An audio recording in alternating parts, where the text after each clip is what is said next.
The moment the council laughed, humanity's future changed forever. No alarms sounded. No weapons fired. No worlds burned. Yet in that single breath of mockery, something ancient and dangerous was born inside the human spirit. A promise. A quiet one. The kind that does not shout, but never forgets. The Hall of Concord hovered above a blue dwarf star, wrapped in rings of glowing metal and drifting shields. It was the political heart of the known galaxy. Species that had ruled for tens of thousands of years gathered here to decide who mattered, and who did not. Today, they were deciding humanity. Ambassador Jonah Hale stood alone on the lower platform, hands clasped behind his back. He was not tall. He was not imposing. His suit was simple, stitched with the blue and white symbol of Earth Unified. He looked calm, but his pulse hammered in his ears. Behind him, across light years of distance, 8 billion humans were listening. The council chamber was vast beyond reason. Gravity shifted subtly from one section to another to accommodate beings who breathed gas, liquid, or something stranger. 12 elevated thrones formed a circle, each occupied by an ancient power. The Thalrix Prime shimmered like liquid glass. The Corvati matron loomed, her many eyes unblinking. The Oruan Collective spoke as a single chorus of sound and light. These were civilizations that had mastered stars before humans mastered agriculture. Jonah activated the translator node at his throat and spoke. "Honored members of the Galactic Council," he said steadily, "humanity thanks you for hearing us. We come not to demand power, but to request recognition. We ask for limited access to trade routes, settlement rights in unclaimed regions, and peaceful cooperation." Silence followed. Not the respectful kind. The Corvati matron leaned forward slightly. Her voice scraped through the chamber like stone on bone. "Your species is young." Jonah nodded. "Yes. And fast learning." The Thalrix Prime rippled, light fracturing through its form. "You have existed for less than a fraction of a council cycle. Your kind destroys its own ecosystems. You wage war among yourselves. Why should the galaxy trust you?" Jonah did not flinch. "Because we survived those mistakes. Because we learned. Because we chose unity when extinction was easier." A low vibration spread through the chamber. Laughter. Not loud. Not cruel. Worse, amused. The Oruan Collective spoke next. "Human lifespan averages less than 1 century. You burn brightly, then vanish. Wisdom requires time." Jonah felt his jaw tighten. Short lives make every decision matter. The Thalrix Prime raised a crystalline limb. The laughter faded. "The council has already deliberated," it said. "Your request is denied." The words hit like vacuum. Jonah opened his mouth, but the Corvati matron continued. "You will remain confined to your home system. You may explore beyond only regions deemed valueless. No council protection. No shared technology. No voice." Jonah swallowed. "You are condemning us to isolation." "No," the Thalrix replied calmly. "We are protecting the galaxy from instability." The final words were delivered gently. "Return when you have matured. In perhaps 10,000 years." That was when someone laughed again. It echoed. Jonah looked up at the towering figures and realized something terrifying. They were not afraid of humanity. They did not hate them. They simply did not care. Guards of polished alloy approached. The session was over. As Jonah was escorted away, he turned back one last time.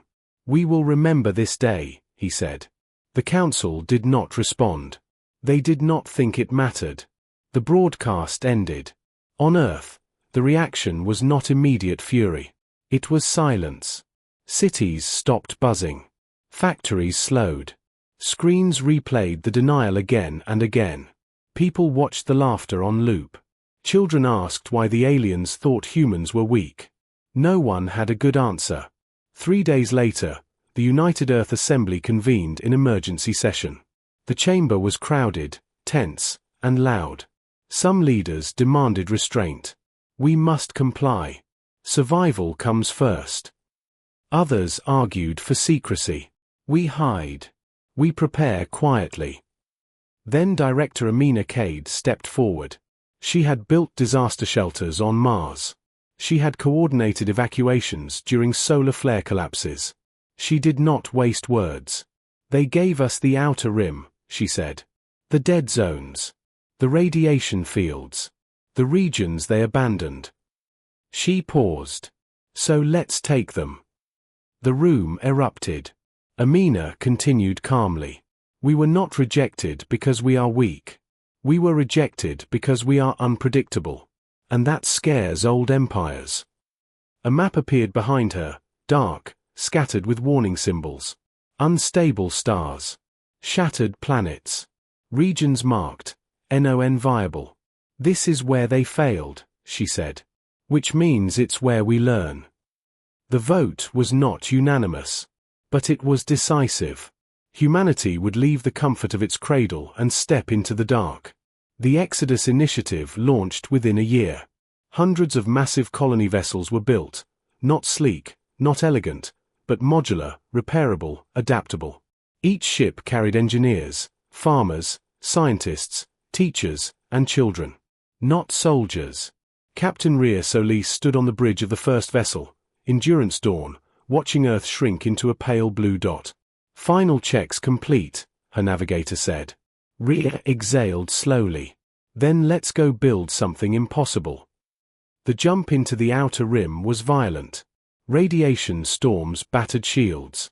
Navigation systems failed. 3 ships were lost before the fleet even slowed. When they arrived, the stars looked wrong.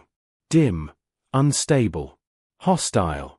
The first world they surveyed had no breathable air, crushing gravity, and constant electrical storms. Rhea smiled grimly. Mark it, she said. We start here. The outer rim did not welcome humanity. It tried to kill them. And that was exactly the kind of challenge humans understood. The first 6 months on Charon's Reach were a lesson written in pain. The planet did not care that humans were hopeful. Its gravity crushed bones. Its storms fried electronics without warning. The soil was toxic, the water acidic, and the sun flared violently every 30 hours, flooding the surface with radiation strong enough to kill an unprotected human in minutes. 3,000 colonists died before the first year ended. Not all at once. Slowly. One failure at a time. Captain Rhea Solis attended every memorial. There were too many. Names etched into metal walls because stone cracked under the planet's pressure. Each name was a reminder that the Council had been right about one thing: this place was not meant for life. But humans had never accepted meant for. The first shelters were buried deep beneath the surface, not because it was easier, but because it was the only option. Engineers rewired mining drills into habitat frames. Farmers learned to grow fungus that fed on toxic minerals. Children were taught emergency protocols before multiplication tables. They adapted because they had to. Dr. Leon Markov worked 20 hours a day. He slept in his lab, surrounded by failed prototypes and humming machines. He was not a genius by Council standards. No ancient knowledge. No alien tech. What he had was desperation. When radiation storms overloaded the shields, he did not try to strengthen them. He redesigned them to fail safely, bleeding excess energy into underground crystal veins the team discovered by accident. When gravity caused long-term organ damage, doctors rewrote exercise regimens and genetic therapies to strengthen muscle density within weeks instead of generations. Every solution was ugly. Every solution worked. 1 year after landing, Charon's Reach was still deadly, but no longer winning. The Council noticed. At first, it was mild curiosity. Surveillance drones recorded the human settlement expanding instead of collapsing. Power signatures stabilized. Population decline slowed. A Thalrix observer commented that the humans were persistent. Another noted they were inefficient but stubborn. No action was taken. Humans spread anyway. Scout vessels pushed deeper into the outer rim, ignoring charts marked with red warnings. They found shattered planets with molten cores still warm enough to power cities. They found moons wrapped in ice that could be melted and sealed. They found asteroid fields so dense with rare metals that automated mining paid for entire colonies in months. Where the Council saw hazards, humans saw problems. And humans loved solving problems. Within 20 years, Karen's Reach was no longer alone. 7 colonies followed. Then 12. Then dozens. They were not beautiful. No shining spires. No floating gardens.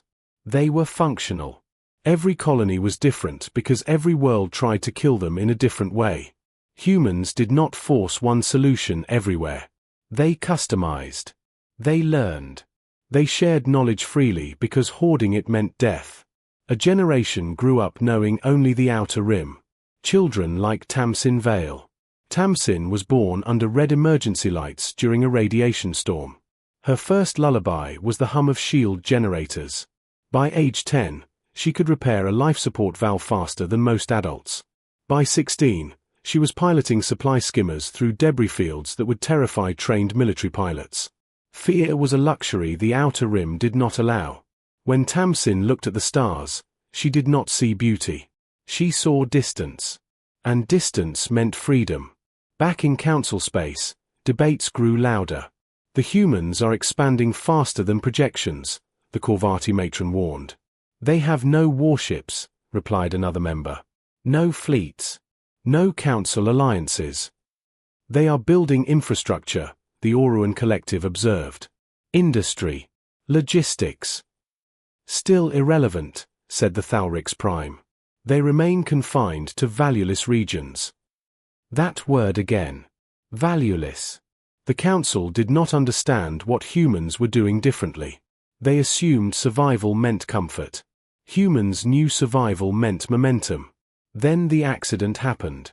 A Council trade convoy misjumped near human space.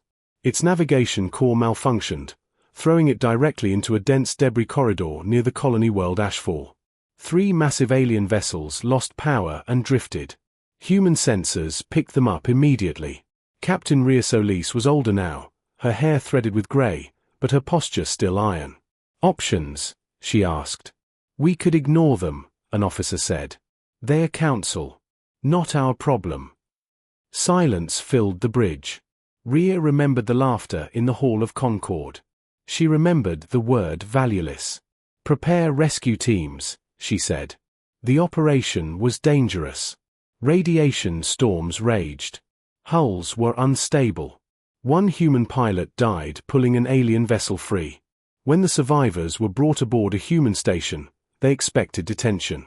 Instead, they were given medical care, food, translation support. The alien captain, a being of layered chitin and light, stared at Rhea in disbelief. Why? It asked. Rhea answered simply. Because leaving you to die would make us what they think we are. The survivors returned to council space with stories no one expected. Stories of humans working without rest. Of colonies carved from death. Of a species that did not retreat when the galaxy pushed back. The reports were archived. Ignored. Until they weren't. 5 years later, pirates struck the colony of Hollow Point. They were not council-aligned. They were scavengers who believed humans were easy prey. The colony had no military base. No standing fleet. What it had was preparation. Automated defense grids powered by asteroid cores. Civilian ships retrofitted into trap layers. Pilots like Tamsin Vale, who had grown up dodging debris at lethal speeds. The pirates lost 6 ships in 12 minutes. The survivors fled. Footage spread across the outer rim. For the first time, aliens saw humans not as survivors, but as planners. As builders. As something growing. Director Amina Cade watched the reports from her office carved into the rock of Karen's Reach. We're being noticed, an analyst said. Amina nodded. Good. And if the council intervenes? They won't, Amina replied. Not yet. Old powers hate admitting mistakes.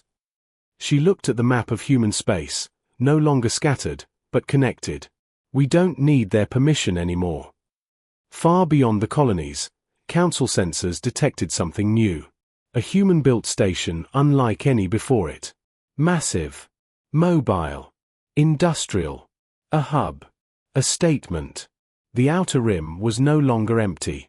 And humanity was no longer asking for a place in the galaxy. They were taking one. The station was called Hearth. Not officially. Not on any registry the Council recognized. Humans named it that because hearths were where fires were kept alive, controlled, shared, and impossible to ignore once they burned hot enough. Hearth Station did not orbit a planet. It moved slowly through the outer rim, following resource flows, trade routes, and danger. It was part factory, part city, part shipyard. Millions lived inside its layered hulls. Children learned math beside fusion cores. Farmers worked hydroponic forests stacked kilometers high. Engineers built ships while standing on floors that vibrated with constant creation. It was not elegant. It was unstoppable. The Council finally called an emergency session. For the first time in 10,000 years, the topic was not an internal dispute or a minor border conflict. It was humanity. They have unified their settlements, the Thalrix Prime said, light flickering sharply through its crystalline form. They are no longer isolated. They rescued Council citizens, added the Oruan Collective. They defended against piracy. They are producing technology without shared databases. The Corvati matron's eyes narrowed. They are becoming independent. Silence followed. Independence was dangerous. Not because it was illegal, but because it was contagious. They are still confined to the outer rim, another member argued. Let them build. They will collapse under their own instability. But even as the words were spoken, doubt crept into the chamber. Because the reports told a different story. Human lifespans had increased in rim-adapted populations. Their technology was crude in appearance but terrifyingly efficient. Their ships were not optimized for beauty or longevity, but for repair, modification, and sacrifice. They built things expecting them to break. And that made them very hard to stop. At Hearth Station, Tamsin Vale guided her ship into Dock Ring 7 with practiced ease. She was 28 now, her movements confident, her reflexes sharp. She had never seen Earth. She did not miss it. What's the rush? Her co-pilot asked. Council traffic, Tamsin replied. Unannounced. That was new. A single Council envoy ship hovered outside the station, its hull polished, its design ancient and flawless. It looked out of place beside hearth-scarred exterior. Director Amina Cade met the envoy personally. The alien representative was Thalrix, smaller than the Prime but no less sharp. You are exceeding your allowance, the envoy said without greeting. Your expansion rate is destabilizing regional projections. Amina folded her hands. We are within the limits you set. The limits assumed failure. Then update your assumptions. The Thalrix envoy paused. You are not authorized to construct military infrastructure. Amina's eyes were calm. We haven't. The envoy gestured. Your station can produce warships. It can produce ships, Amina corrected. What they're used for depends on who attacks us. That answer was forwarded directly to the Council. Some members panicked. Others dismissed it. The Zekri Dominion did not. The Zekri were an old empire, older than most humans could comprehend. They bordered the outer rim, their territory rich and secure. They watched humanity's rise with growing unease. Not fear. Insult. These creatures were cast out, the Zekri High Warlord snarled. And now they build cities in our shadow. They have not violated our borders, an advisor warned. They will, the Warlord replied. Growth demands space. Permission was not requested. A fleet moved. The first attack came without warning. The colony of Brightfall never saw it coming. Zekri ships dropped from hyperspace and targeted infrastructure. Power, water, shields. It was efficient. Professional. Merciless. 8,000 humans died in the first hour. The message followed. Remain in your wasteland, the Zekri broadcast. Or be erased. The Council hesitated. Debate flared. Sanctions were discussed. Observers were dispatched. No one intervened. At Hearth Station, the news spread like fire. Amina stood before the unified Rim Council, a human body formed not by species, but by survival. "We did not seek this," she said. "But it has found us." Fleet commanders spoke. Engineers argued. Civilians demanded protection. Tamsin watched from the edge of the chamber, fists clenched. They expected Amina to declare war. She didn't. "We will defend," Amina said. "And we will endure." The human response was quiet. Shipyards shifted production priorities. Cargo vessels gained armor plating. Mining drones were repurposed. Civilian pilots were trained in evasive tactics. No grand fleet assembled. Instead, hundreds of small actions unfolded. Zekri supply lines began to fail. Communications flickered. Fuel depots exploded without warning. Human ships did not engage head-on. They ambushed. They vanished. They struck where no one expected. The Zekri adapted, slowly. They had never fought an enemy willing to lose ships to win seconds. Humans turned asteroids into weapons. They overloaded jump points. They flooded sensor arrays with false signals. They fought asymmetrically because symmetry favored the powerful. Tamsin flew reconnaissance and sabotage. She lost friends. She kept flying. The war dragged on for 2 years. The Council watched in growing horror as the Zekri, an empire that had stood for millennia, began to strain. Humanity did not conquer worlds. They broke momentum. They forced the Zekri to spend resources faster than they could replace them. And then came the moment that changed everything. A human strike group reached the edge of Zekri core space. Instead of attacking, they broadcast. "We are not here to destroy you," Amina said, her image transmitted across Zekri worlds. "We are here to make you stop." Behind her, human ships held position. Not firing. Waiting. "We remember Brightfall," she continued. "But we also remember what it means to choose a different ending."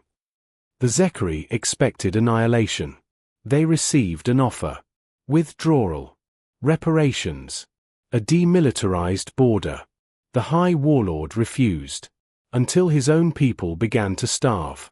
The war ended not with victory cheers, but with surrender. The council chamber was silent when the reports arrived. Humanity had defeated a major power. Not through superior weapons, but through endurance, creativity, and restraint. The Thalric's Prime finally spoke the words no council member had wanted to say. "We were wrong." In the Outer Rim, Hearth Station burned brighter than ever. And humanity kept building. Not because they were angry, but because stopping had never been an option. Fear spread faster than any fleet ever could. It moved through trade routes, whispered through diplomatic channels, and crept into the thoughts of species that had never once doubted their place in the universe. Humanity was no longer a question. Humanity was a fact. The Outer Rim had become something the Council could no longer ignore. Human trade hubs replaced pirate markets. Human-built jump relays shortened routes the Council had never bothered to optimize. Entire border economies began to lean toward Rim space, not because humans demanded loyalty, but because working with them was faster, cheaper, and strangely fair. They paid on time. They shared technology. They did not ask about species, only capability. For the first time in recorded history, younger civilizations began skipping the Council entirely. That terrified the old powers. At Hearth Station, Director Amina Cade studied the newest reports in silence. The war with the Zekri had ended 5 years ago, but its consequences were still unfolding. Refugees from border systems were arriving daily, non-humans seeking work, safety, and something the Council had forgotten how to provide. Opportunity. Amina did not turn them away. "Screen everyone," she ordered. "Then put them to work." Some advisors warned her this would provoke backlash. She already knew it would. On the colony world Ashfall, Tamsin Vale trained a new generation of pilots. Humans and aliens stood side by side in flight bays carved from black rock. The air was thin, the gravity harsh, but the lessons were universal. "Your ship will fail," Tamsin told them. Assume it. Plan for it. If you can't fix it while falling, you shouldn't be flying. A young alien trainee raised a clawed hand. Why do humans accept such risk? Tamsin shrugged. Because risk is honest. The council convened again. This time, there was no laughter. Proposals flooded the chamber. Trade restrictions. Military intervention. Forced integration.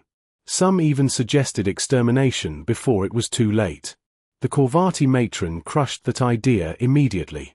Genocide would unite them, she hissed. And we already know how that ends. Reluctantly, the council agreed to send an official delegation. Not to deny. To negotiate. Ambassador Ilian Rowe, a being of soft light and shifting form, was chosen. Known for patience. Known for calm. He arrived at Hearth Station under escort, expecting chaos. Instead, he found order. Not rigid. Not ceremonial. Functional. Children passed him in corridors carrying tools. Workers paused to nod politely. Security was visible but relaxed, designed to respond rather than intimidate. Amina met him in a simple room overlooking the station's core. You have built an empire, Ilian said. Amina shook her head. We built a home. You operate outside council authority. We were placed outside it. You defeated the Zekari. They attacked us. Ilian studied her. You could replace the council. Amina leaned forward slightly. We don't want to. That answer confused him. Humans did not seek dominance. They sought momentum. Growth. The freedom to act. And that made them dangerous in a way the council did not know how to control. Negotiations dragged on for months. Humans demanded recognition of Outer Rim sovereignty. Equal trade rights. Freedom of movement. The council resisted. Then something unexpected happened. A massive stellar collapse erupted near council core space. An unstable star went critical, threatening 3 populated worlds. Evacuation timelines were impossible. Council fleets scrambled, but their ancient systems were slow to adapt. Human sensors detected the event first. At Hearth Station, alarms rang. Amina did not hesitate. Deploy everything, she said. Human evacuation ships jumped into the disaster zone within hours. Modular transports reconfigured mid-flight. Civilian pilots volunteered without orders.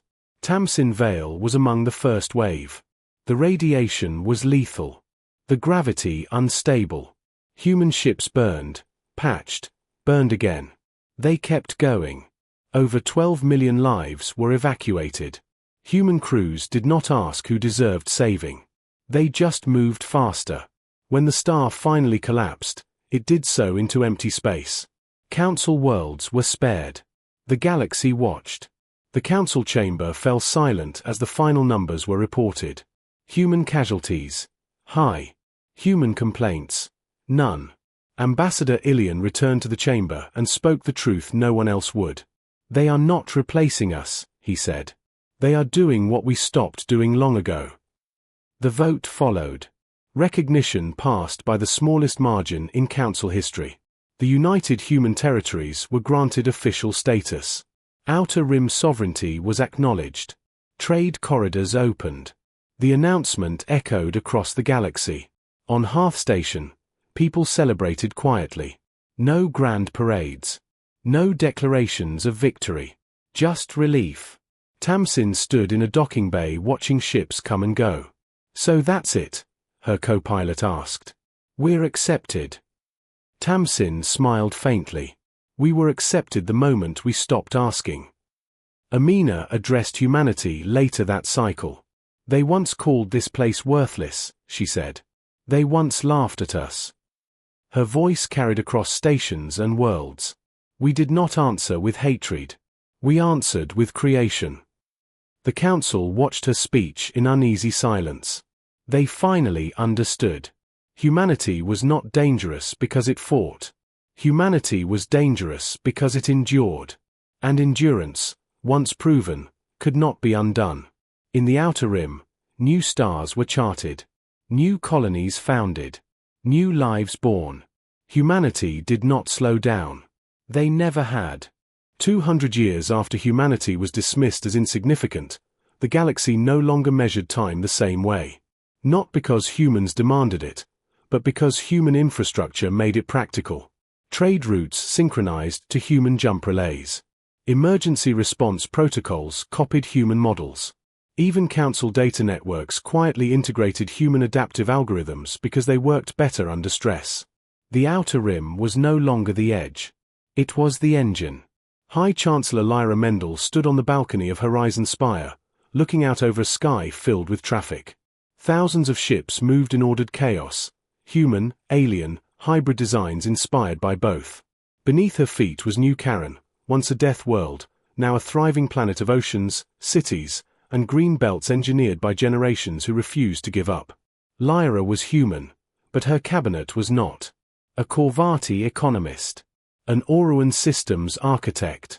A Zekari cultural envoy, the descendants of former enemies. The galaxy had changed quietly, then all at once. Council transmission incoming, her aide announced.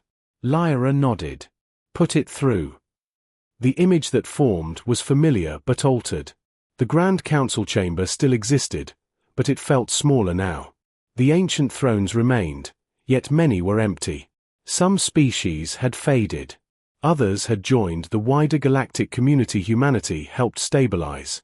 The Thalrix Prime addressed her. High Chancellor, it said, its voice less cold than history remembered. The Council requests assistance. Once, those words would have been unthinkable. Go on, Lyra replied calmly. Multiple frontier systems are collapsing. Economic failure. Environmental damage. Social unrest. Our models are insufficient. Lyra did not smile. Send the data, she said. We'll help.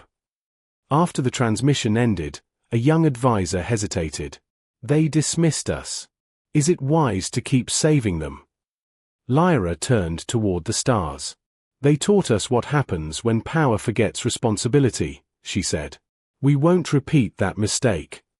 Humanity had learned something the Council never did. Survival was not a trophy. It was a duty. Across the outer rim, education centers taught history without pride or bitterness. Children learned about Earth, about the rejection, about the early deaths on Charon's Reach. They also learned about cooperation, about restraint, about choosing to build instead of burn. Tamsin Vale was old now. Her hair was silver, her movements slower, but her eyes were sharp as ever. She sat in a flight academy watching young pilots prepare for their first long-range missions. Human. Alien. Mixed crews. She remembered when the idea would have been impossible. A student approached her. Nervous. Excited. Commander Vale, the student said, why did the Council fear humanity so much? Tamsin thought for a long moment. Because we don't wait, she said finally. And we don't stop. The galaxy faced new challenges now. Rogue artificial intelligences born from forgotten wars. Regions of space warped by ancient experiments. Species emerging even younger than humanity once was, fragile, frightened, and hopeful. And every time, humans were there. Not as rulers. As builders. As problem solvers. As the species that walked into the dark and turned it into something livable. The Council still existed, but it no longer ruled alone. Power was shared. Earned. Maintained through action rather than age. In a quiet archive on Hearth Station, preserved for history, a single recording remained. The laughter from the day humanity was dismissed. It was not hidden. It was not erased. It was kept as a reminder. That arrogance had consequences. That underestimation could reshape the stars. High Chancellor Lyra Mendel addressed the galaxy on the anniversary of the Exodus. We were once told to wait 10,000 years, she said. We were told we were too young, too short-lived, too unstable. Her voice was steady. So we didn't wait. Humanity never claimed perfection. They claimed effort. They claimed responsibility. They claimed the belief that even in the harshest places, life could take root if someone was willing to try hard enough and long enough. The outer rim burned with light now, not the fire of war, but the glow of cities, stations, and shared futures. The Council's greatest mistake was never rejecting humanity. It was believing humanity would stay small. And across the endless dark, the stars kept turning. Witness to a species that refused to accept its limits.